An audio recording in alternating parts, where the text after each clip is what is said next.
সংসারে সবথেকে বেশি কোমল বস্তু হলো রেশম। এই রেশম এতটাই কোমল হয় যে এর পুরো একটা থান শুধুমাত্র একটা হাতে ধরা সম্ভব। কখনো ভেবে দেখেছেন এই রেশম কিভাবে হয়? একটি কীট তার লালার দ্বারা উৎপন্ন হয়। এই কীট সেই রেশমকে পাক দিতে থাকে, পাক দিতেই থাকে আর আস্তে আস্তে তার মধ্যেই জড়িয়ে পড়ে। শেষে ওর এই সুন্দর অমূল্য সৃষ্টি রেশমের এই সুতো তার নির্মাণ কার্য পূর্ণ হয়, কিন্তু তাতেই ও নিজে বন্দী হয়ে যায়। নিজেরই মায়াজালের এই বন্দী গৃহে নিজেই ফেঁসে যায়। এবার এই সুতোকে ব্যবহারযোগ্য করে তোলার জন্য এই কীটগুলিকে এই কবচের সাথেই ফুটন্ত জলে ফেলে দেওয়া হয়। এই সংসারে যদি আমাদের স্বপ্ন এই সংসারের দুঃখ হরণ করার জন্য, এই সংসারে সুখ বিতরণ করার জন্য হয়, তবেই আমাদের প্রগতি সম্ভব।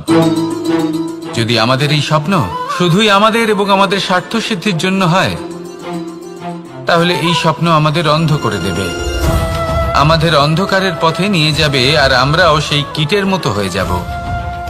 নিজেদেরই মায়াজালে আমরা নিজেই ফেঁসে যাব, আর শেষে আমরা যদি কিছু লাভ করি তা হবে একাকিত্ব, অন্ধকারময় মৃত্যু। তাই স্বপ্ন অবশ্যই দেখুন, কিন্তু এমন ভাবে স্বপ্ন দেখবেন না যে তার এই বন্দিগৃহে আপনি নিজেই ফেঁসে গেলেন। স্বপ্ন দেখুন পরোপকারে।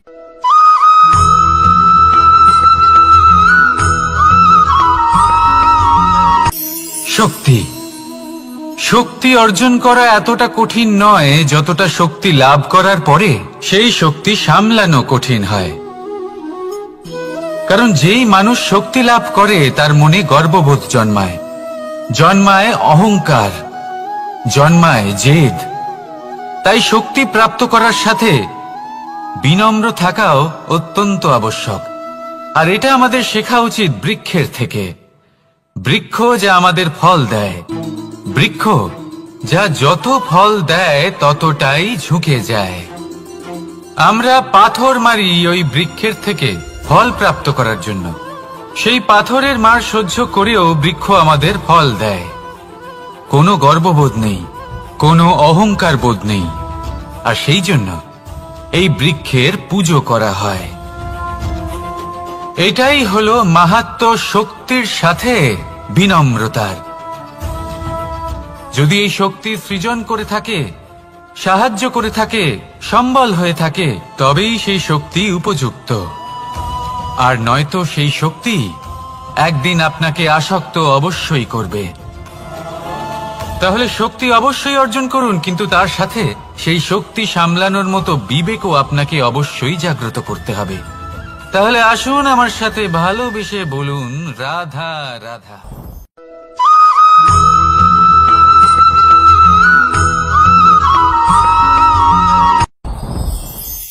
সাথী সাথী এই শব্দটির ব্যাখ্যা কে কিভাবে করে? মিত্র, সখা, বন্ধু। কিন্তু অর্থ একটাই, তিনি যিনি আপনার সঙ্গী হন আর তিনি যার সাথী আপনি হন। এবার সব থেকে বড় প্রশ্ন হলো এটাই যে তিনি কে হতে পারেন যাকে আপনি আপনার সাথী বলে মেনে নিতে পারেন, নিজের সখা, নিজের মিত্র, নিজের বন্ধু মেনে নিতে পারেন। আপনার সাথী হলেন তিনি যিনি দুঃখের সময় আপনার পাশে থাকবেন, আপনার হাত ধরে থাকবেন। আপনার সাথী হলেন তিনি যার হাত আপনি নিজের সুখের দিনে ধরে থাকবেন। সেই সাথীরই হাত ধরুন যিনি দুঃখে সবসময় আপনাকে সাহায্য করার জন্য তৎপর হয়ে থাকেন, আপনার পাশে থাকেন, আর যাকে সুখের দিনে আপনি আপনার সাথে রাখতে পারেন। আর যখন আপনার সাথে আপনার এই সাথী থাকবে তখন আপনি এটা বুঝবেন যে যখন জীবনে দুঃখ আসে তখন এই দুঃখ কমে যায়, সবার মধ্যে ভাগ হয়ে যায়। আর যদি তখন সুখ আসে তাহলে সেটা সবার উপস্থিতিতে আরো বেড়ে যায়। এটাই হলো প্রেম, এটাই হলো ভালোবাসা, এটাই হলো সঙ্গ। যেমন সম্পর্ক আমার আর রাধার মাঝে। তাহলে আসুন আর আমার সাথে ভালোবেসে বলুন রাধা রাধা।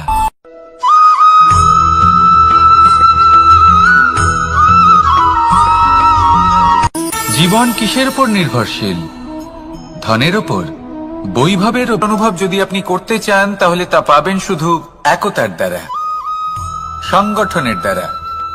যদি আপনাকে উদাহরণ দিই, নিজের এই হাতটাকে দেখুন, 5টা আঙুল রয়েছে। কোনো একটা বস্তুকে নিজের একটা আঙুল দ্বারা তুলে ধরার চেষ্টা করে দেখুন, বড়ই কষ্ট হবে। তখন আপনি বুঝতে পারবেন যখন এই 5টি আঙুল একত্রিত হয় তখন কোনো কাজ কতটা সহজ হতে পারে। এটাই হলো শক্তি একতার। সব থেকে ভালো উদাহরণ যদি আপনাকে দিই তাহলে বাঁশি। এই বাঁশি থেকে অত্যন্ত মধুর সুর নির্গত হয় যা সবার মন প্রসন্ন করে দেয়। এই কথা সত্যি, কিন্তু এই বাঁশি আমি একটা বা দুটো আঙুল দিয়ে বাজাতে পারবো না। আমাকে প্রত্যেকটা আঙুল ব্যবহার করতেই হবে, তবেই এর থেকে মধুর সুর নির্গত হবে যা সকলকে প্রসন্ন করবে, ঠিক কিনা? ঠিক এইভাবেই যদি আপনি চান যে আপনার জীবনরূপী বাঁশি থেকেও মধুর সুর নির্গত হোক বা সবার মনকে প্রসন্ন করে তুলুক, তাহলে আপনাকেও জীবনে একতা নিয়ে আসতেই হবে। আপনি একাও কর্ম করতে পারেন, পথ চলতেও পারেন, সামনেও এগোতে পারেন, সাফল্যও লাভ করতে পারেন। কিন্তু যখন সকলে একসাথে এগোবেন, সেই পথে চলবেন, সেই কর্মই করবেন, তখন লক্ষ্যে অবশ্যই পৌঁছবেন, সাফল্য অবশ্যই লাভ করবেন। কিন্তু সেই সাফল্য এবং তার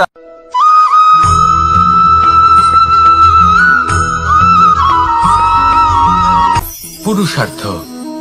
শাস্ত্রে 4 ধরনের পুরুষার্থের কথা বলা হয়েছে। প্রথম হলো ধর্ম। আপনি কি জানেন এই ধর্ম আসলে কি? আপনার কি মনে হয় ধর্ম আসলে কি?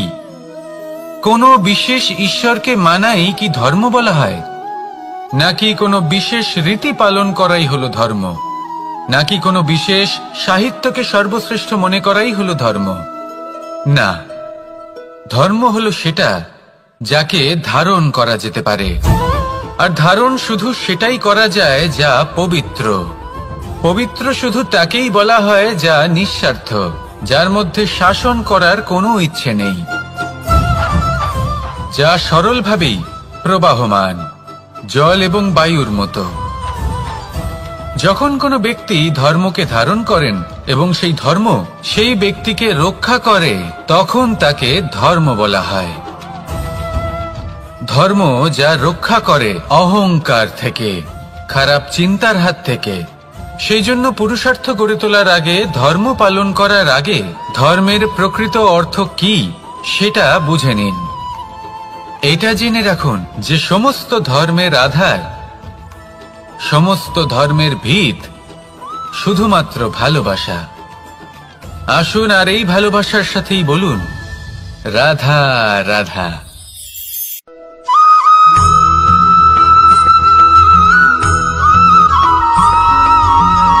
কেউ বলে জীবন খুব ক্ষণস্থায়ী, কেউ বলে জীবন হলো একটা সুন্দর স্বপ্নের মতো, আবার কেউ বলবে জীবন হলো এক কঠোর সত্য। কিন্তু জীবন আসলে কি? জীবন হলো আপনারই প্রতিবিম্ব, একটা দর্পণ। অর্থাৎ আপনি জীবনকে সেইভাবেই পাবেন যেরকম আপনি নিজেকে প্রতিপন্ন করবেন। যদি আপনি দর্পণের দিকে তাকিয়ে হাসেন, তাহলে আপনি সামনে হাসি মুখী দেখতে পাবেন। এবার যদি আপনি গম্ভীর হয়ে থাকেন, তাহলে আপনি একজন রুষ্ট ব্যক্তি দেখতে পাবেন। শেষে সবথেকে বেশি গুরুত্বপূর্ণ হলো আপনার চেষ্টা। আপনাকে সবসময় চেষ্টা করতে হবে যাতে আপনি নিজেকে প্রসন্ন এবং ইতিবাচক মনোভাবে রাখেন। এটা হলো আপনারই উত্তরদায়িত্ব, তাকে পালন করুন। এই মনকে প্রসন্ন রাখুন, এই সংসারকে সুন্দর বলে মনে হবে। আর এই মন প্রসন্ন হয়ে বলবে রাধা রাধা।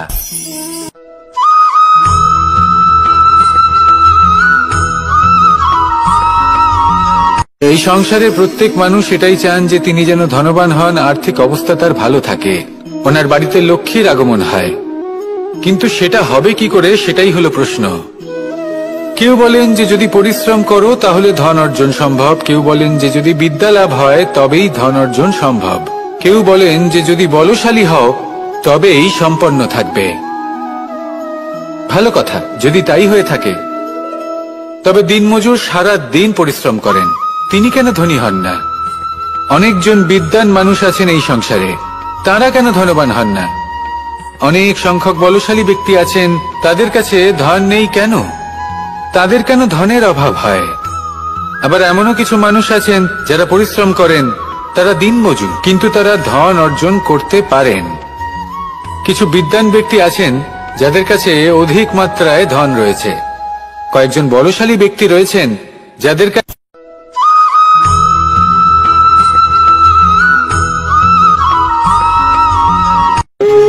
যখন মানুষের মৃত্যু হয় তখন কি হয়? অনেক সংখ্যক মানুষ শোক পালন করতে চলে আসেন। যে ব্যক্তি মৃত্যু লাভ করেছেন তার অনেক বস্তু থাকে যেগুলো তার প্রিয়, যেগুলো তিনি ব্যবহার করেছেন। তার শয্যা, তার বস্ত্র, তার আভূষণ সবকিছু তার থেকে বিচ্ছিন্ন করা হয় এবং খালি হাতে তাকে শ্মশানের উদ্দেশ্যে রওনা করা হয়।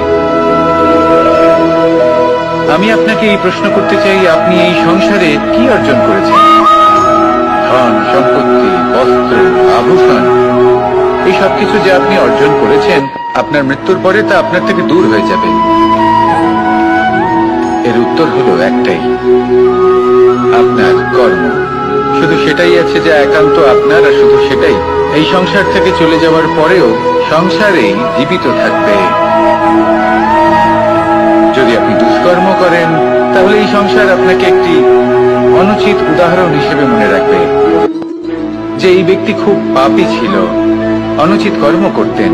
যে পথে তিনি চলেছেন সেই পথে কারোর চলা উচিত নয়। সেখানেই যদি আপনি সৎকর্ম করেন তাহলে সংসার চিরকাল এটাই বলবে যে খুব ভালো মানুষ ছিলেন, সবাইকে ভালোবাসতেন, সবাইকে সাহায্য করতেন, আমার খুব প্রিয় মানুষ ছিলেন। এটাই হলো শ্রেষ্ঠ কর্ম। সেই জন্য জীবনে শুধুমাত্র ধন, সম্পত্তি, আভূষণ এই সব অর্জন করতে গিয়ে নিজের মনোনিবেশ করবেন না। শ্রেষ্ঠ কর্ম করুন। সংসার থেকে চলে যাওয়ার পরেও এই কর্মই এই সংসারে আপনাকে জীবিত রাখবে। আসুন আমার সাথে ভালোবেসে বলুন, রাধা রাধা।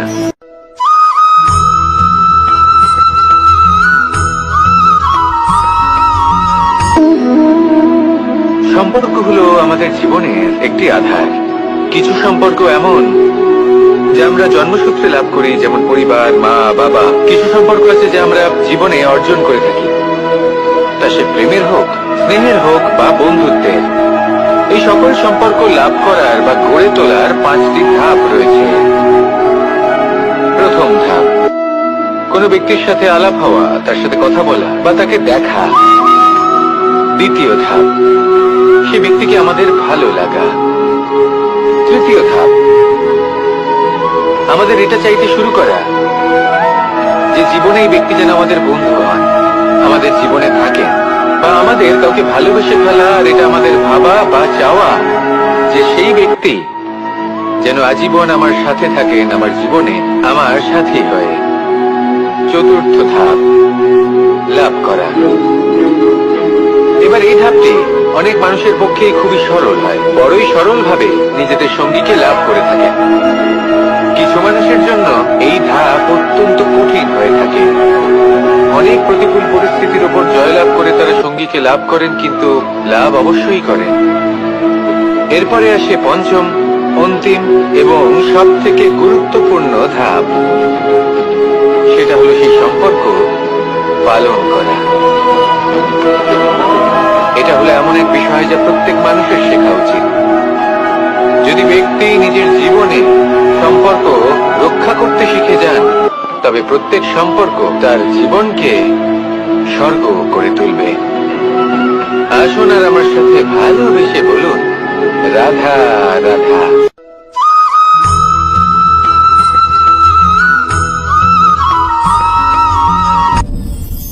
আপনি কি কখনো কোনো জলের ধারা দেখেছেন? তার সামনে যতই মাটি থাকুক না কেন, যতই কাদা থাকুক না কেন, যখন এই জলের ধারা বইতে আরম্ভ করে দেয়, তাহলে নিজের মনের, নিজের ভাবনার, নিজের জীবনের যত অনাবশ্যক তত্ত্ব আছে, অনুপযোগী অংশ রয়েছে, অর্থাৎ অপরিষ্কার অংশ রয়েছে, তা নিজে থেকেই নির্মল হয়ে উঠবে। আর যেরকম জলের ধারা কখনো থেমে থাকে না, সব সময় বয়ে চলে, সেইভাবে আপনিও কখনোই থামবেন না, সবসময় বয়ে চলুন, এগোতে থাকুন। পথে যদি অনেক বিপদ আসে, সমস্যা আসে, থামবেন না, তার উপর নিরন্তর প্রহার করুন, নিরন্তর প্রয়াস করুন আর অগ্রসর হন। আপনি ভেবে দেখুন, এই জলের ধারা কখনো থেমে থাকে না, সবসময় বয়ে চলে, বিপদের সম্মুখীন হয়ে তাকে সাথে বয়ে নিয়ে চলে।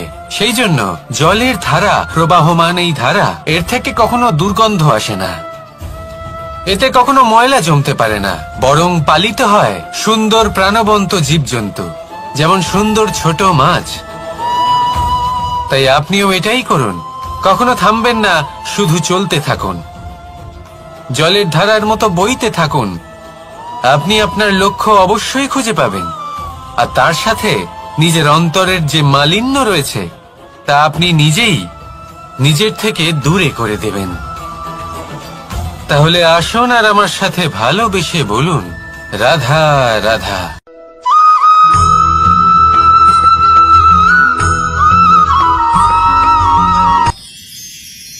মানুষ তার জীবনে দুই ধরনের পরিস্থিতিকে খুব ভয় পায়। এক, কোনো কারণবশত কারোর সামনে নত হওয়া। দুই, কোনো কারণে নিজের চরিত্র থেকে, নিজের মূল্যবোধ থেকে বিচ্যুত হওয়া। এবার কেন হয় এরকম যে কথায় কথায় কারোর সামনে নত হতে হয়? কেন বারংবার নিজের চরিত্র থেকে চ্যুত হতে হয়? এরকম কেন হয়? এটা তখনই হয় যখন আমাদের শিক্ষা এবং মূল্যবোধের অভাব থাকে। যদি মানুষের মধ্যে প্রকৃত শিক্ষা থাকে, তাহলে এই সংসারে কোনো সময় এবং কারোর সামনেই নত হওয়ার কোনো প্রয়োজন নেই। যদি মানুষের মধ্যে মূল্যবোধ থাকে, তাহলে তাকে নিজের মূল্যবোধ বা চরিত্র থেকে বিচ্যুত হতে হয় না, তা সে যাই হয়ে যাক না কেন।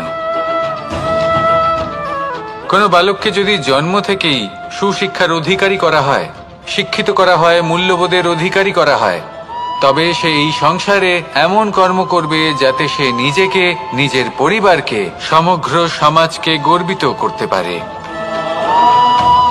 শিক্ষা লাভ করুন, মূল্যবোধ লাভ করুন এবং আমার সাথে ভালোবেসে বলুন, রাধা রাধা।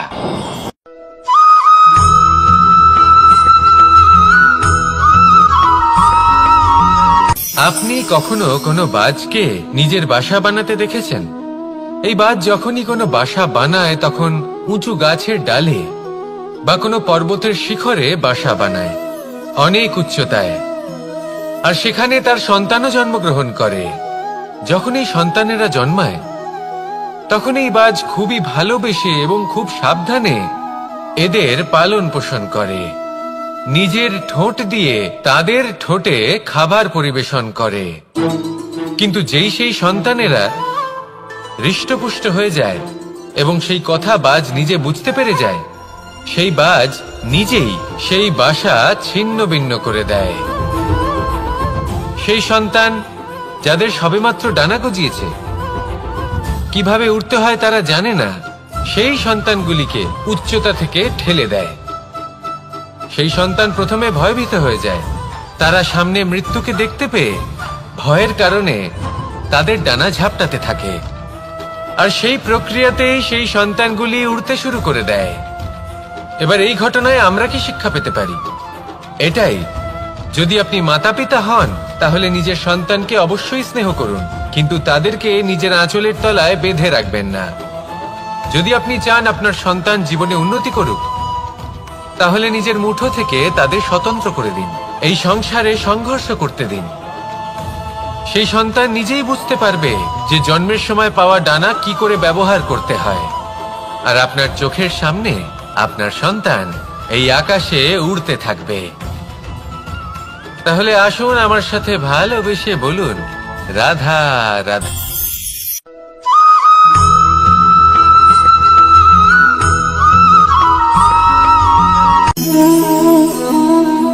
নিয়তি। রাধা আমাকে বলে, কৃষ্ণ, যদি তুমি জানো যে নিয়তিতে কি আছে, তাহলে তাকে বদলে দাও না কেন? মহাদেব আমাকে বলেন যে শ্রীকৃষ্ণ, যদি আপনি এটা জানেন যে সাম্যের নিয়তি এটাই, তাহলে আপনি তাকে বদলানোর চেষ্টা কেন করেন? কেন? কারণ আমি একজন পিতা, আর পিতার কর্তব্য এটাই, তিনি যেন সম্ভাব্য সব চেষ্টা করেন নিজের সন্তানের মঙ্গলের জন্য। নিয়তি আমি জানি, কিন্তু এটাও আমি জানি যে কর্মের থেকে বড় আর কোনো নিয়তি হতে পারে না। অভিজ্ঞতাও রয়েছে যে কর্মের হাতে নিয়তির এই চক্র বদলে যেতে পারে। তাই জীবনে যদি আপনার কখনো এমন মনে হয় যে এটা তো অসম্ভব, তখনও চেষ্টা করা কখনোই ছাড়বেন না। কে বলতে পারে আপনারই কর্মের কোনো এক বীজ হয়তো নিয়তির চাকায় আটকে গেল, আর নিয়তিকে নিজের পথ পাল্টাতে হলো, ঠিক কিনা? সেই জন্য নিয়তিকে ভাগ্য মেনে নিয়ে চুপ করে বসে থাকবেন না। নিজের নিয়তি স্বয়ং নিজের কর্মের দ্বারা নির্ধারিত করুন, কারণ আপনার এই কর্মের ওপরেই আপনার অধিকার রয়েছে। আর এই অধিকারকে নিয়তি অনেক সময় সম্মানও করে। তাহলে আসুন আর আমার সাথে ভালোবেসে বলুন, রাধা রাধা।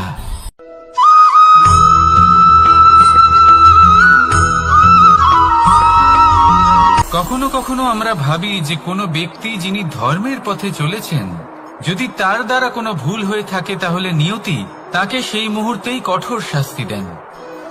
কিন্তু সেই সব মানুষ যারা সংসারের সবথেকে বড় অধর্মী, বহু নিকৃষ্ট মানের কাজ করেন, তাদের নিয়তি অনেক সুযোগ দেন। তাদের নিয়তি এরকম কঠোর প্রহার করেন না। এই ভাবনা কখনো না কখনো মনে আসেই। ভেবে দেখুন কেন? আসলে জীবনকে বেশিরভাগ মানুষ একভাবেই দেখে থাকেন, বিভিন্ন স্তরে একে দেখা উচিত। এবার আপনি বলুন, এই সংসারে কোনো অধর্মী কখনো প্রেরণার উৎস হতে পারেন? কখনোই নয়। যে মানুষ নিজের আত্মাকে মলিন করে ফেলেছেন, তিনি এই সংসারকে কিভাবে প্রেরণা যোগাবেন? উনি নিজেই বুঝতে পারেন না কোনটা করা উচিত, ধর্ম কোনটা। তাই নিয়তি তাকে একটা সুযোগ দেন, এটা বোঝার সুযোগ দেন যে কোনটা উচিত, কোনটা ধর্ম। সুযোগ দেন নিজের বিবেক জাগিয়ে তোলার, তাকে সুযোগ দেন নিজের অন্তরাত্মার ডাক শোনার। যখন তাতেও কাজ হয় না, তখন নিয়তির কাছে একটাই পথ বাকি থাকে, আর তা হল মহাবিনাশ। মহাবিনাশ হয়তো দেরিতেই আসতে পারে, কিন্তু তা অবশ্যই আসবে। আর যখন মহাবিনাশ আসে, তখন মহাবিনাশের যন্ত্রণা সমগ্র মানব জীবনের যন্ত্রণার থেকে অনেক বেশি হয়। এই কথাটা সবসময় মনে রাখবেন। আর অন্যদিকে যে মানুষ ধর্মের পথে চলছেন, তার দ্বারা যদি কোনো ভুল হয়ে থাকে, তখন নিয়তি তার পরীক্ষা নেন।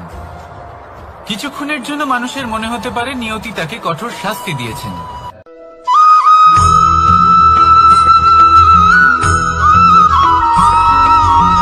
এই সংসারে কখনো কোনো ব্যক্তিকে তার বাইরের পোশাক দেখে বিচার করার চেষ্টা করবেন না। এটা খুব বড় ভুল করবেন। যেমন আমরা জীবনে অনেক সময় এমন করি, ধরুন কোথাও একটা গাছ দেখলাম, খুব বিশাল আকারের একটা গাছ, যেটা মাটির থেকে অনেক উঁচুতে পৌঁছে গেছে, যার বিশাল শাখা আছে। সেগুলো দেখে আমরা ভাবি যে এই গাছে হয়তো কত সুস্বাদু ফল আছে। আমরা সেই গাছের পরিচর্যা করতে থাকি। আবার অন্যদিকে হলো একটি তৃণ, যেটা মাটি থেকে কিছুটা উঁচুতে পৌঁছেছে, কিন্তু সেই তৃণর নিচে, মাটির নিচে অত্যন্ত সুস্বাদু ফল বা সবজি জন্ম নেয়, যা আমাদের স্বাস্থ্যের পক্ষে অত্যন্ত উপকারী। সেই জন্য কখনো আবরণ দেখে কাউকে বিচার করতে চেষ্টা করবেন না। তার বদলে এটা বোঝার চেষ্টা করুন যে আপনার সামনে যে ব্যক্তি আছে বা বস্তু আছে, তার বিশেষত্ব কি। যদি এই বিশেষত্ব বোঝার ক্ষমতা আপনি অর্জন করেন, যদি এই শিল্প আপনি নিজের ভেতরে জাগ্রত করেন, তাহলে এই সংসারে বিশেষত্ব কি সেটা আপনি জানতে পারবেন। আর এই সমস্ত খেলা দৃষ্টি থেকে নয়, দৃষ্টিভঙ্গি থেকে জন্ম নেয়। দৃষ্টিভঙ্গি সবসময় শুভ রাখুন, আর আমার সাথে ভালোবেসে বলুন, রাধা রাধা।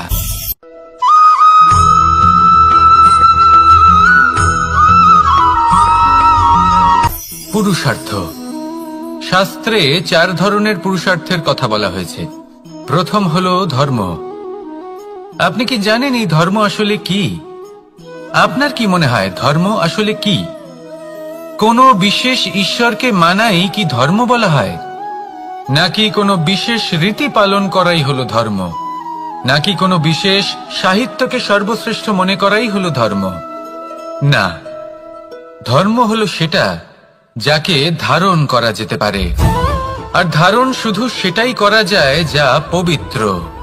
পবিত্র শুধু তাকেই বলা হয় যা নিঃস্বার্থ, যার মধ্যে শাসন করার কোনো ইচ্ছে নেই, যা সরলভাবেই প্রবাহমান, জল এবং বায়ুর মতো। যখন কোনো ব্যক্তি ধর্মকে ধারণ করেন এবং সেই ধর্ম সেই ব্যক্তিকে রক্ষা করে, তখন তাকে ধর্ম বলা হয়।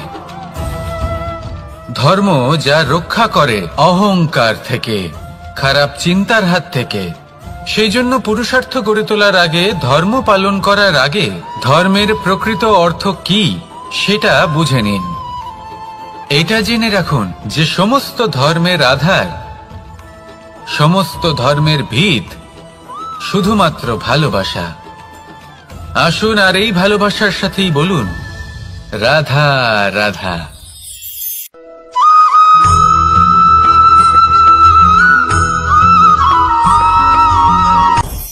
আপনি কখনো পর্বতের শিখরে উঠেছেন? আপনি দেখতে পাবেন পর্বতের পদতলে প্রচুর সুন্দর ফুল রয়েছে, সবুজ বনানী রয়েছে। যত আপনি ওপরে উঠতে থাকবেন তত ফুল কমতে থাকবে, সবুজ বনানী কমতে থাকবে। আরো কিছুটা ওপরে উঠলে কাঁটা জাতীয় গাছ দেখতে পাবেন, শুকনো গাছ দেখতে পাবেন। আরো যদি ওপরে ওঠেন তাহলে পাষাণ দেখতে পাবেন। আরো ওপরে উঠলে হিমখণ্ড দেখতে পাবেন। এই যে পর্বত, তা মনুষ্য জীবনের সব থেকে উত্তম উদাহরণ। মানুষ যখন সাফল্যের শিখরে পৌঁছতে চান, মহানুভবতার শিখরে পৌঁছতে চান, পথে যত আস্তে আস্তে উপরে উঠতে থাকেন, ততই ভৌতিক বস্তু তার থেকে বিচ্ছিন্ন হতে থাকে। যদি তিনি সেই ভৌতিক বস্তুগুলি ত্যাগ না করতে পারেন, তাহলে কখনোই সেই স্থানে পৌঁছতে পারবেন না। আর মানুষ যদি উচিত ত্যাগ করতে পারেন, পথে অগ্রসর হতে থাকেন, এগোতে থাকেন, তাহলে একদিন না একদিন তিনি মহানুভবতার, জ্ঞানের, সাফল্যের হিমের স্বাদ অবশ্যই লাভ করবেন।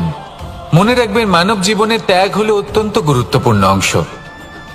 আসুন আমার সাথে ভালোবেসে বলুন রাধা রাধা।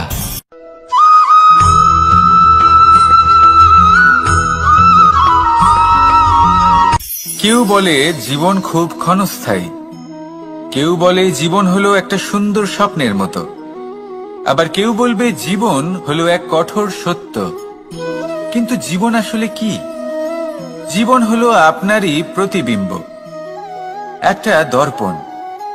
অর্থাৎ আপনি জীবনকে সেইভাবেই পাবেন যেরকম আপনি নিজেকে প্রতিপন্ন করবেন। যদি আপনি দর্পণের দিকে তাকিয়ে হাসেন, তাহলে আপনি সামনে হাসি মুখী দেখতে পাবেন। এবার যদি আপনি গম্ভীর হয়ে থাকেন, তাহলে আপনি একজন রুষ্ট ব্যক্তি দেখতে পাবেন। শেষে সবথেকে বেশি গুরুত্বপূর্ণ হলো আপনার চেষ্টা।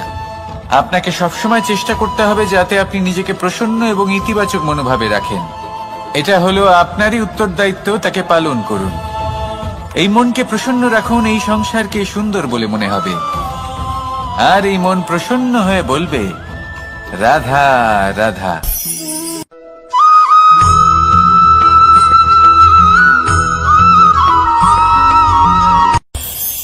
এই সংসারে আমরা প্রকাশ কোথা থেকে পাই? এর উত্তর বড়ই সরল। ভোরে যখন সূর্যোদয় হয়, তখন প্রকাশের কিরণ আমাদের ঘরে এসে পৌঁছয়। এইভাবেই আমরা প্রকাশ লাভ করি। এবার এই প্রকাশের আলোতেই আমরা সারাদিনের কাজ সম্পন্ন করি। সন্ধে হয়ে যায়, সূর্যাস্ত হয়ে যায়। আর আমাদের ঘর যাতে অন্ধকার না হয়, তার জন্য আমরা একটা প্রদীপ প্রজ্বলিত করি। এটাই ঘটে আমাদের জীবনেও। এবার প্রবাহমান আয়ুর সাথে আমরা আমাদের অন্তরে যদি একটা প্রদীপ প্রজ্বলিত করে নিই, তাহলে বিষয়টাই অন্যরকম হবে। এবার আপনি বলবেন, কোন প্রকাশের কথা বলছি যা আমাদের অন্তরে জাগ্রত করা সম্ভব? আমাদের আত্মার মাঝে প্রেমের প্রকাশ জাগ্রত করার কথা বলছি। কারণ আমাদের এই জীবন, এও হলো দিনের আলোর মতো। আজ প্রকাশ আছে, কিন্তু কোনোদিন অবশ্যই অস্ত হবে। কিন্তু অস্ত হবার আগে যদি আমরা আমাদের আত্মার মাঝে প্রেমের এই প্রকাশ উজ্জ্বলিত করে নিই, তাহলে আমাদের সন্ধ্যাকালও আমরা আনন্দে এবং প্রেমে যাপন করব।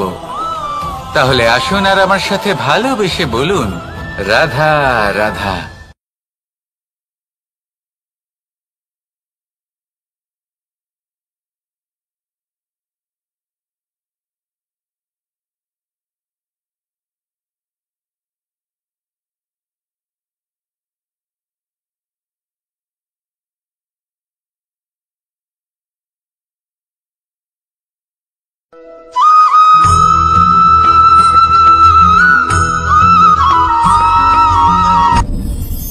আপনি কি কখনো কোনো জলের ধারা দেখেছেন?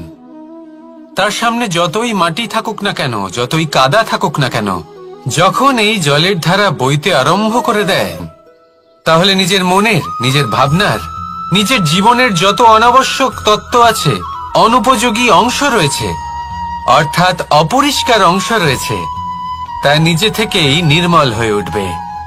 আর যেরকম জলের ধারা কখনো থেমে থাকে না, সব সময় বয়ে চলে, সেইভাবে আপনিও কখনোই থামবেন না। সবসময় বয়ে চলুন, এগোতে থাকুন।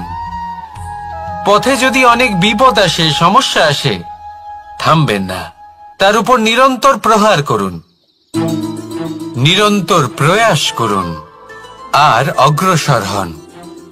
আপনি ভেবে দেখুন, এই জলের ধারা কখনো থেমে থাকে না, সবসময় বয়ে চলে, বিপদের সম্মুখীন হয়ে তাকে সাথে বয়ে নিয়ে চলে। সেই জন্য জলের ধারা, প্রবাহমান এই ধারা, এর থেকে কখনো দুর্গন্ধ আসে না, এতে কখনো ময়লা জমতে পারে না, বরং পালিত হয় সুন্দর প্রাণবন্ত জীবজন্তু, যেমন সুন্দর ছোট মাছ। তাই আপনিও এটাই করুন, কখনো থামবেন না, শুধু চলতে থাকুন, জলের ধারার মতো বইতে থাকুন। আপনি আপনার লক্ষ্য অবশ্যই খুঁজে পাবেন, আর তার সাথে নিজের অন্তরের যে মালিন্য রয়েছে, তা আপনি নিজেই নিজের থেকে দূরে করে দেবেন। তাহলে আসুন আর আমার সাথে ভালোবেসে বলুন, রাধা রাধা।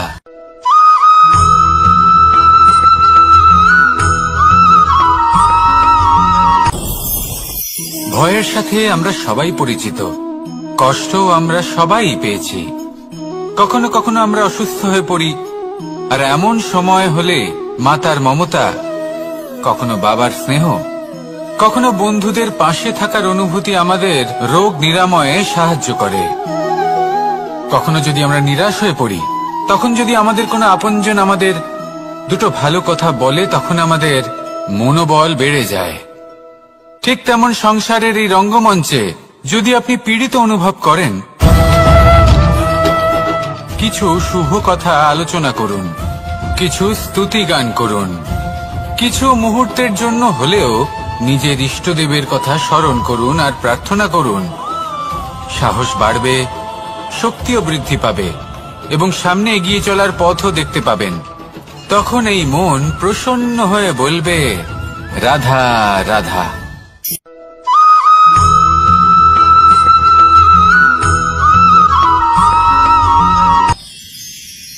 মানুষ তার জীবনে দুই ধরনের পরিস্থিতিকে খুব ভয় পায়। এক, কোনো কারণবশত কারোর সামনে নত হওয়া। দুই, কোনো কারণে নিজের চরিত্র থেকে, নিজের মূল্যবোধ থেকে বিচ্যুত হওয়া। এবার কেন হয় এরকম যে কথায় কথায় কারোর সামনে নত হতে হয়?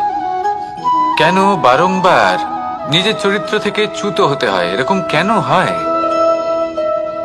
এটা তখনই হয় যখন আমাদের শিক্ষা এবং মূল্যবোধের অভাব থাকে। যদি মানুষের মধ্যে প্রকৃত শিক্ষা থাকে, তাহলে এই সংসারে কোনো সময় এবং কারোর সামনেই নত হওয়ার কোনো প্রয়োজন নেই। যদি মানুষের মধ্যে মূল্যবোধ থাকে, তাহলে তাকে নিজের মূল্যবোধ বা চরিত্র থেকে বিচ্যুত হতে হয় না, তা সে যাই হয়ে যাক না কেন। কোনো বালককে যদি জন্ম থেকেই সুশিক্ষার অধিকারী করা হয়, শিক্ষিত করা হয়, মূল্যবোধের অধিকারী করা হয়, তবে সে এই সংসারে এমন কর্ম করবে যাতে সে নিজেকে, নিজের পরিবারকে, সমগ্র সমাজকে গর্বিত করতে পারে।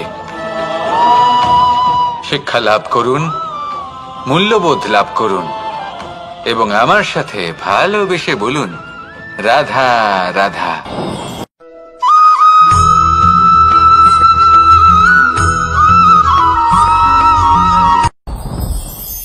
সাথী। সাথী এই শব্দটির ব্যাখ্যা কে কিভাবে করে? মিত্র, সখা, বন্ধু। কিন্তু অর্থ একটাই, তিনি যিনি আপনার সঙ্গী হন আর তিনি যার সাথী আপনি হন। এবার সব থেকে বড় প্রশ্ন হলো এটাই যে তিনি কে হতে পারেন যাকে আপনি আপনার সাথী বলে মেনে নিতে পারেন, নিজের সখা, নিজের মিত্র, নিজের বন্ধু মেনে নিতে পারেন। আপনার সাথী হলেন তিনি যিনি দুঃখের সময় আপনার পাশে থাকবেন, আপনার হাত ধরে থাকবেন। আপনার সাথী হলেন তিনি যার হাত আপনি নিজের সুখের দিনে ধরে থাকবেন। সেই সাথীরই হাত ধরুন যিনি দুঃখে সবসময় আপনাকে সাহায্য করার জন্য তৎপর হয়ে থাকেন, আপনার পাশে থাকেন, আর যাকে সুখের দিনে আপনি আপনার সাথে রাখতে পারেন। আর যখন আপনার সাথে আপনার এই সাথী থাকবে তখন আপনি এটা বুঝবেন যে যখন জীবনে দুঃখ আসে তখন এই দুঃখ কমে যায়, সবার মধ্যে ভাগ হয়ে যায়। আর যদি তখন সুখ আসে তাহলে সেটা সবার উপস্থিতিতে আরো বেড়ে যায়। এটাই হলো প্রেম, এটাই হলো ভালোবাসা, এটাই হলো সঙ্গ। যেমন সম্পর্ক আমার আর রাধার মাঝে। তাহলে আসুন আর আমার সাথে ভালোবেসে বলুন, রাধা রাধা।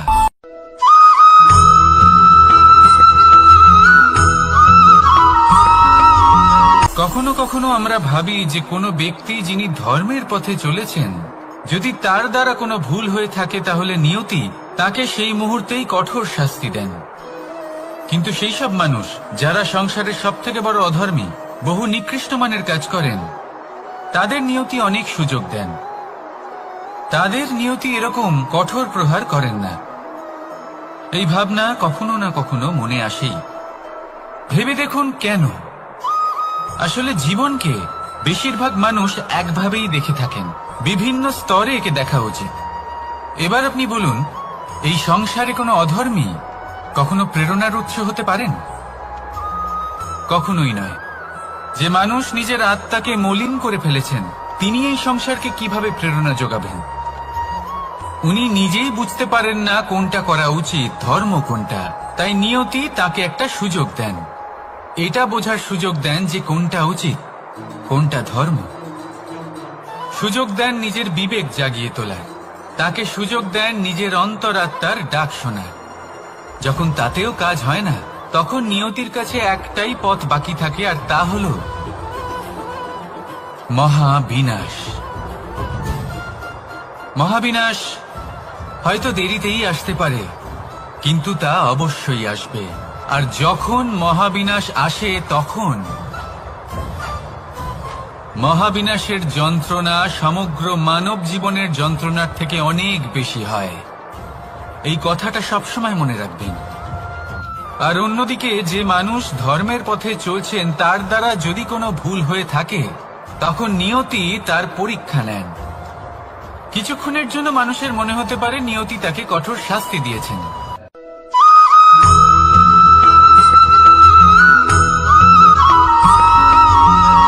মানুষের মানসিকতা এমন হয় যে সে যতটা করে আশা করে যে তার থেকে অনেক বেশি তার বদলে সে পাবে। দেখুন, সবকিছুই আপনার ভাবনা চিন্তার উপর নির্ভর করছে। আপনি যদি ফলের বিষয়ে ভেবে কর্ম করতে থাকেন তাহলে সেটা অনুচিত। জীবনের আসল আনন্দ হলো নিজের কর্ম করতে থাকা, ফলের চিন্তা করা উচিত নয়। যদি আপনি এরকম ভাবেন যে আমি এতটা করছি, আমার এতটা পাওয়া উচিত, সেই ভাবনা অনুচিত। যদি আপনি সেবার মানসিকতা নিয়ে কর্ম করতে থাকেন, কর্মচক্রে প্রবাহিত হন, যদি আপনি এমন ভাবনা রাখেন যে আমি এতটা পাচ্ছি তাই এর থেকে অনেক বেশি আমি কর্ম করব, তাহলে নিশ্চিত রূপে আপনি যতটা করছেন তার থেকে অনেক বেশি আপনি পাবেন, আপনার আশার থেকে অনেক বেশি আপনি পাবেন। শুধু জীবনে অনেক বেশি কাজ করতে থাকুন, ফলের চিন্তা করবেন না। আর মনে রাখবেন, এই ভাবনাই সব থেকে বড় বীজ। কর্মের উপর বিশ্বাস রাখুন, জীবনে যা যা আপনি চান সবই সুখময় হবে। আসুন আর আমার সাথে ভালোবেসে বলুন, রাধা রাধা।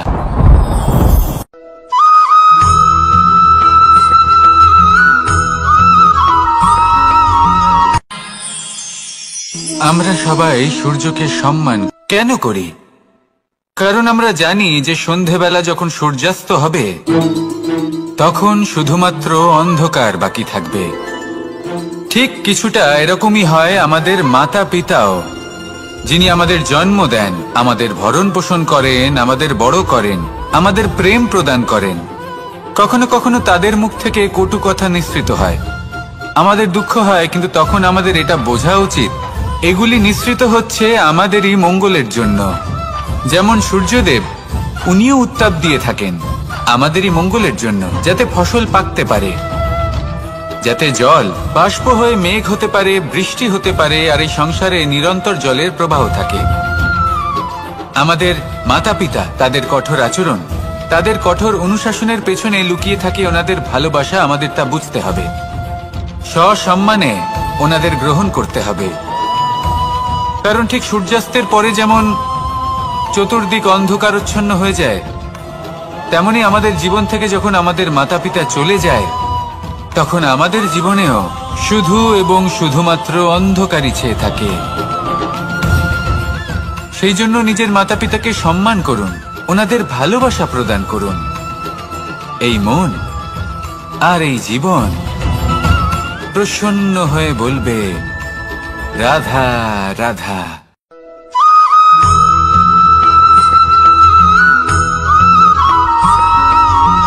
এই সংসারে কখনো কোনো ব্যক্তিকে তার বাইরের পোশাক দেখে বিচার করার চেষ্টা করবেন না, এটা খুব বড় ভুল করবেন।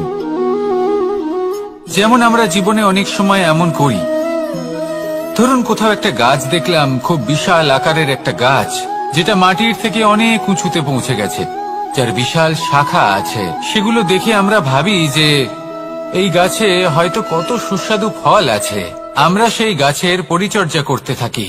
আবার অন্যদিকে হলো একটি তৃণ, যেটা মাটি থেকে কিছুটা উঁচুতে পৌঁছেছে, কিন্তু সেই তৃণর নিচে, মাটির নিচে অত্যন্ত সুস্বাদু ফল বা সবজি জন্ম নেয়, যা আমাদের স্বাস্থ্যের পক্ষে অত্যন্ত উপকারী। সেই জন্য কখনো আবরণ দেখে কাউকে বিচার করতে চেষ্টা করবেন না। তার বদলে এটা বোঝার চেষ্টা করুন যে আপনার সামনে যে ব্যক্তি আছে বা বস্তু আছে তার বিশেষত্ব কি। যদি এই বিশেষত্ব বোঝার ক্ষমতা আপনি অর্জন করেন, যদি এই শিল্প আপনি নিজের ভেতরে জাগ্রত করেন, তাহলে এই সংসারে বিশেষত্ব কি সেটা আপনি জানতে পারবেন। আর এই সমস্ত খেলা দৃষ্টি থেকে নয়, দৃষ্টিভঙ্গি থেকে জন্ম নেয়।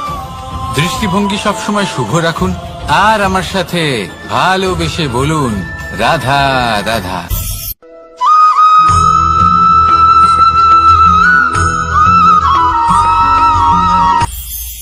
এটা হলো ধান গাছ, এর থেকে যে চাল উৎপন্ন হয় তা মানুষ গ্রহণ করেন।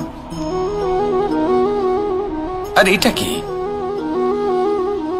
এ হলো জংলি ঘাস। একবার ভেবে দেখুন, যদি এই জংলি ঘাস ধান গাছের আশেপাশে থাকে তাহলে কি হবে?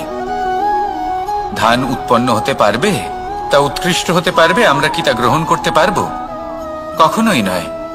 এই জংলি ঘাস ধানকে নষ্ট করে দেবে, কিন্তু নিজে জীবিত থাকবে। এটাই হলো আজকের শিক্ষা। এই সংসারে যদি আপনি নীতির পথে চলতে চান, উচিত কর্ম করতে চান, সংসারকে সেবা করতে চান, তাহলে জংলি ঘাসের মতো ব্যক্তিদের থেকে সবসময় দূরে থাকতে হবে। সেই ব্যক্তি যারা দুর্নীতি এবং মিথ্যা দ্বারা পরিপূর্ণ, যাদের ব্যবহার অশুভ, যাদের অনেক অশুভ গুণ রয়েছে, তারা সঠিক নয়। সেই সকল ব্যক্তি যাদের চরিত্র অত্যন্ত দুষ্ট হয়, তারা হয় শুভ চরিত্রের ব্যক্তিকে একদম নষ্ট করে দেয়, নয় নিজের মতো বানিয়ে তোলে। তাই যদি আপনি নীতির পথে চলতে চান, এই সংসারের জন্য শুভ কর্ম করতে চান, তাহলে সেই সঙ্গ লাভ করুন যে সঙ্গ জ্ঞানে পরিপূর্ণ, যাদের মধ্যে অনেক গুণ আছে, যাদের থেকে প্রতিদিন কিছু শিখতে পারবেন। এমন ব্যক্তির সাথে জীবন অতিবাহিত করুন, দুরাচারীদের থেকে দূরে থাকুন।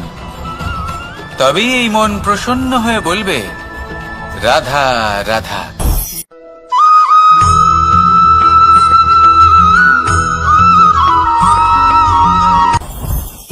জীবনে কিছু শেখা অত্যন্ত গুরুত্বপূর্ণ।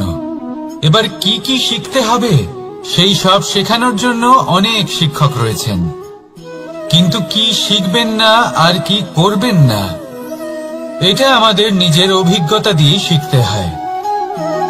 কিন্তু তার মানে এটা নয় যে যদি আপনাকে শিখতে হয় যে আগুনের তাপ কতটা, আপনাকে আগুনের মধ্যে হাত দিতে হবে। না, অন্য কারোর অভিজ্ঞতা দ্বারাও শিখতে পারেন। প্রশ্ন শুধুমাত্র একটাই যে আপনি কি শিখতে চান নাকি চান না।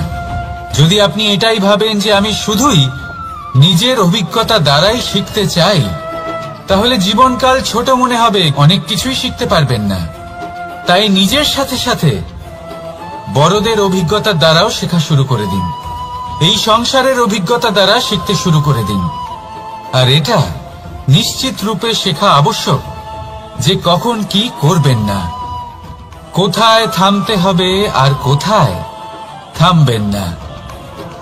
তাহলে আসুন আর আমার সাথে ভালোবেসে বলুন রাধা রাধা।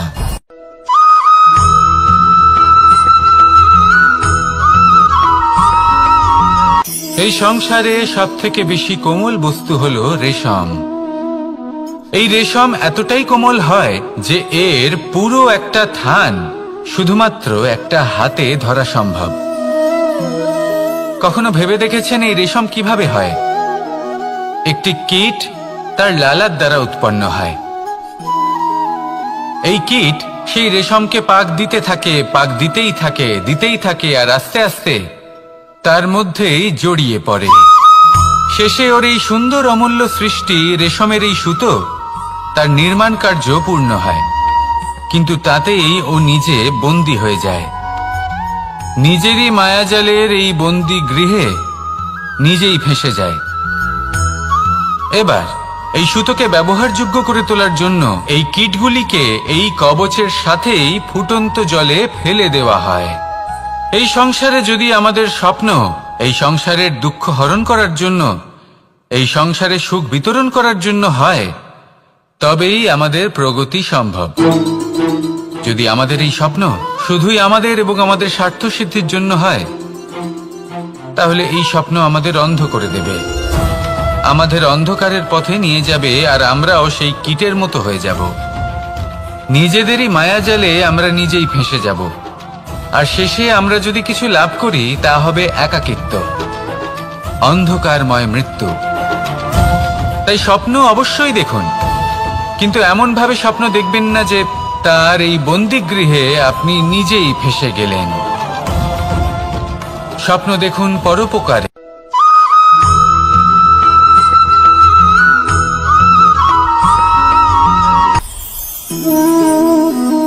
শক্তি এক অত্যন্ত বিচিত্র বস্তু, বা বলতে পারেন অনুভূতি।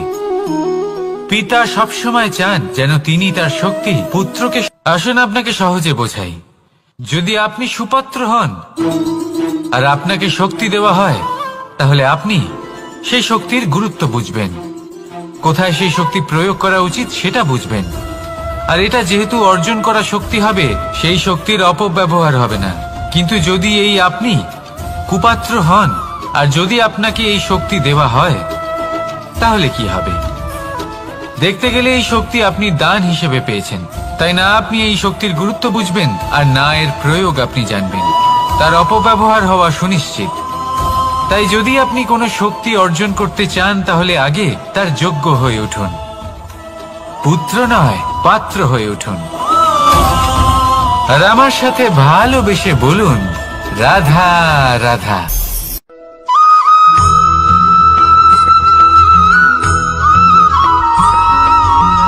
এই সংসারে প্রত্যেক মানুষ এটাই চান যে তিনি যেন ধনবান হন, আর্থিক অবস্থা তার ভালো থাকে, ওনার বাড়িতে লক্ষ্মীর আগমন হয়। কিন্তু সেটা হবে কি করে, সেটাই হলো প্রশ্ন। কেউ বলেন যে যদি পরিশ্রম করো তাহলে ধন অর্জন সম্ভব, কেউ বলেন যে যদি বিদ্যা লাভ হয় তবেই ধন অর্জন সম্ভব, কেউ বলেন যে যদি বলশালী হও তবেই সম্পন্ন থাকবে। ভালো কথা, যদি তাই হয়ে থাকে তবে দিনমজুর সারা দিন পরিশ্রম করেন, তিনি কেন ধনী হন না? অনেকজন বিদ্বান মানুষ আছেন এই সংসারে, তারা কেন ধনবান হন না? অনেক সংখ্যক বলশালী ব্যক্তি আছেন, তাদের কাছে ধন নেই কেন? তাদের কেন ধনের অভাব হয়? আবার এমনও কিছু মানুষ আছেন যারা পরিশ্রম করেন, তারা দিনমজুর, কিন্তু তারা ধন অর্জন করতে পারেন। কিছু বিদ্বান ব্যক্তি আছেন যাদের কাছে অধিক মাত্রায় ধন রয়েছে। কয়েকজন বলশালী ব্যক্তি রয়েছেন যাদের কাছে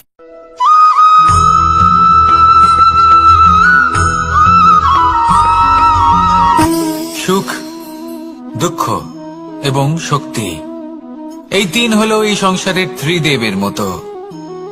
আমাদের জীবনে যা কিছু ঘটছে এই তিনটির ভিত্তির উপরেই হচ্ছে।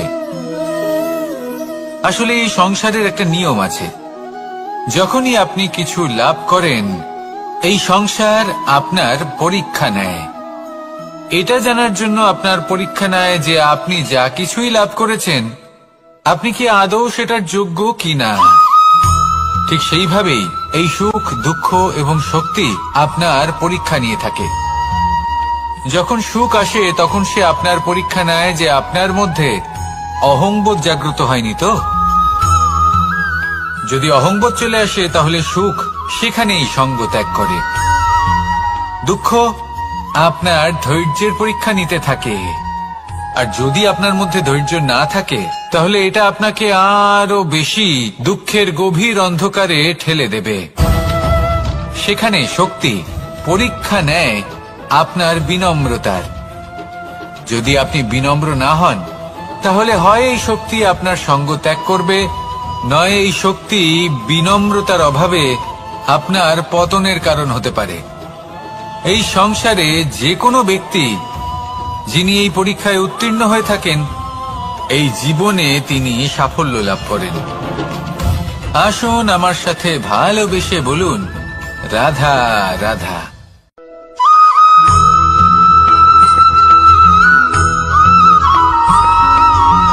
পঞ্চতত্ত্বের মধ্যে দ্বিতীয় তত্ত্ব হল ধরণী, ভূমি, যাকে আমরা ধরণী মাতা বলি। এই ধরণী ধৈর্য ধারণ করে, আর এর ওপরেই আমাদের সমগ্র সংসার নির্ভরশীল। কারণ এই ভূমি সহ্য ক্ষমতা রাখে, এর সহ্য ক্ষমতা হল অপরিসীম। সন্তান যতই আঘাত প্রদান করুক না কেন প্রেম পূর্বক সহ্য করে, আর তার বদলে অমূল্য রত্ন প্রদান করে। সন্তান যদি হাল চালায় তাহলে তার বদলে তাকে অন্ন প্রদান করে। এটাই হলো ধরণী। এবার এর থেকে আমরা কি শিক্ষা পেতে পারি? এটাই যে কারোর জন্য কিছু করা বা কাউকে কিছু দেওয়া মনে কোনো কামনা ছাড়াই। আর এই কথাটা বুঝে যান, যদি কারোর জন্য কামনা না রেখে বা কোনো পাওয়ার আশা না রেখে কারোর জন্য কিছু করেন বা কারোকে কিছু দেন, যদি এটা আপনি শিখতে পারেন তবে আপনি ভালোবাসতে শিখে গেছেন। আর সেই জন্যই এই ধরিত্রীকে মাতা বলা হয়। কারণ মাতা শুধু উনি নন যিনি গর্ভে সন্তানকে ধারণ করেন, মাতা তো উনিও যিনি জীবন বাঁচতে শেখান, যিনি জীবন বাঁচার উদাহরণ প্রদান করেন। তাহলে ধরণীর থেকে এই নিঃস্বার্থ ভাব শিখুন, নিঃস্বার্থ ভালোবাসা শিখুন, আর এই ভালোবাসার সাথেই বলুন, রাধা রাধা।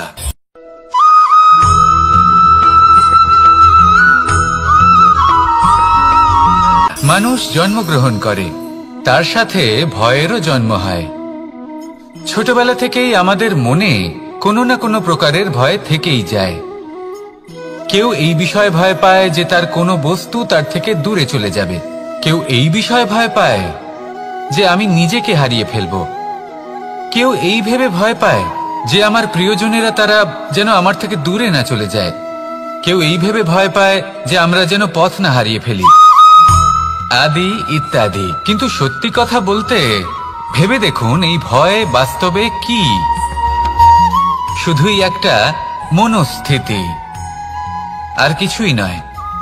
যা কিছু আপনি জীবনে পেয়েছেন তা একদিন আপনাকে হারাতে হবে। এই জীবন হলো আপনারই, কিন্তু তাও একদিন সমাপ্ত হবে। তাই ভয় পেয়ে কি লাভ? এই ভয় শুধু আপনাকে জীবন যাপন করা থেকে বাধা দিচ্ছে, আর কিচ্ছু নয়। পথ হারিয়ে ফেললেই বুঝতে পারবেন যে নতুন পথ কিভাবে বানাতে হয়। কিছু মানুষকে জীবন থেকে হারালে তবেই আপনি বুঝবেন যে আপনার আপনজনকে। এই ভয়ের কারণে ভীত হয়ে থাকবেন না। এই তারা নক্ষত্র অন্ধকারের অভাবে গুরুত্ব হারায়। শিবকেও মহাদেব হওয়ার জন্য বিষপান করতে হয়েছিল। প্রত্যেক পরিস্থিতি, প্রত্যেক সাফল্য আপনার পরীক্ষা নেবে, তাতে উত্তীর্ণ হওয়া হলো আপনার কর্ম। যখনই আপনি ভয় পাবেন বা সংকটের সম্মুখীন হবেন, তখন সাহসের সাথে তার সম্মুখীন হন। মনে রাখবেন, যে সম্মুখীন হতে জানে সাফল্য তার সাথে সবসময় থাকে। আসুন আর আমার সাথে ভালোবেসে বলুন, রাধা রাধা।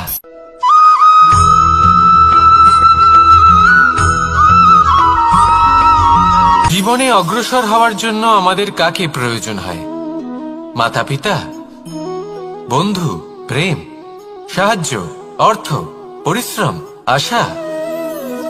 ভিন্ন ভিন্ন মানুষ ভিন্ন ভিন্ন বিকল্প চয়ন করে।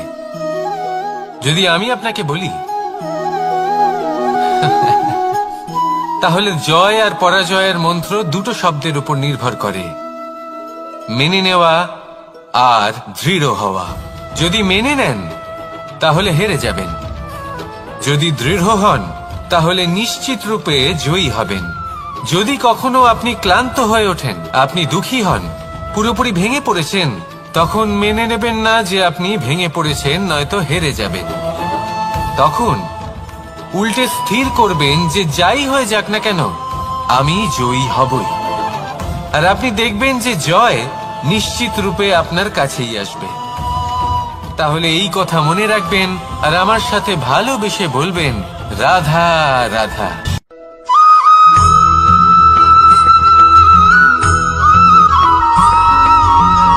এই সংসারে কোনো বস্তু হোক বা ব্যক্তি হোক, তার একার গুরুত্ব কিন্তু খুব বেশি নয়। একটা উদাহরণ হিসেবে বৃষ্টির ফোঁটাকে ভেবে দেখুন। যদি একটি বৃষ্টির ফোঁটা হয় তাহলে তার খুব বেশি গুরুত্ব থাকে না, কিন্তু যখন সহস্র বৃষ্টির ফোঁটা মেঘের মধ্যে দিয়ে ঝরে পড়ে, তখন সেটা বর্ষার রূপ ধারণ করে। সেই বর্ষা যা এই প্রকৃতিকে শান্ত করে। সেইভাবেই পাথরের ছোট টুকরো, তার খুব বেশি গুরুত্ব থাকে না, কিন্তু যখন অসংখ্য পাথরের টুকরো একত্রিত হয় তখন তা পর্বতের আকার ধারণ করে। সেইভাবেই কিছু মানুষ যখন একত্রিত হন তখন তৈরি হয় পরিবার, কিছু পরিবার যখন একত্রিত হয় তখন তৈরি হয় সমাজ, যখন অনেক সংখ্যক সমাজ একত্রিত হয় তখন তৈরি হয় রাজ্য। এবার এই রাজ্যের সবথেকে গুরুত্বপূর্ণ ব্যক্তি হতে পারেন রাজা, কিন্তু তাও সেই রাজা একা কিছু করতে পারেন না। যুদ্ধ লড়ার সময় তারও নিজের সৈন্যদলকে প্রয়োজন পড়ে। কিন্তু এই সংসারে এমন একজন ব্যক্তি আছেন যিনি একাই সব কাজ করতে থাকেন, এবং সেই ব্যক্তি হলেন মা। আমাদের জীবনে একজন পিতার ভূমিকা কিন্তু নিঃসন্দেহে অমূল্য, কিন্তু আমাদের সকলের জীবনে যে ভূমিকা একজন মায়ের তা অন্য কারোর থাকে না। একজন মা একাই সন্তানকে বড় করতে পারেন, সংস্কারী করে তুলতে পারেন, তার জন্য পরিশ্রম করেন। আর এত কিছু কাজ করার পরেও তার কাজের জন্য তিনি প্রশংসা অবশ্য পান না। উল্টে যদি সেই সন্তান অনুচিত পথে চালিত হয়, অনুচিত কর্ম করে, তখন সেই মাকেই অপবাদের পাত্র হয়ে উঠতে হয়। আমাদের জীবনে মায়ের যোগদান কতটা সেটা বুঝুন। আপনাকে বড় করে তোলার জন্য উনি কতটা পরিশ্রম করেছেন সেটা বুঝুন। আজ থেকে, এখন থেকে, এই মুহূর্ত থেকে মাকে সম্মান করতে শিখুন। যখন সময় পাবেন, যখন সুযোগ হবে, তখন তার প্রশংসা করুন, ওনারও ভালো লাগবে। আর মায়ের এই মমতার জন্য, তার এই ভূমিকার জন্য আসুন সবাই মিলে আমরা তাকে প্রণাম করি, আর সকলে মিলে ভালোবেসে বলি, রাধা রাধা।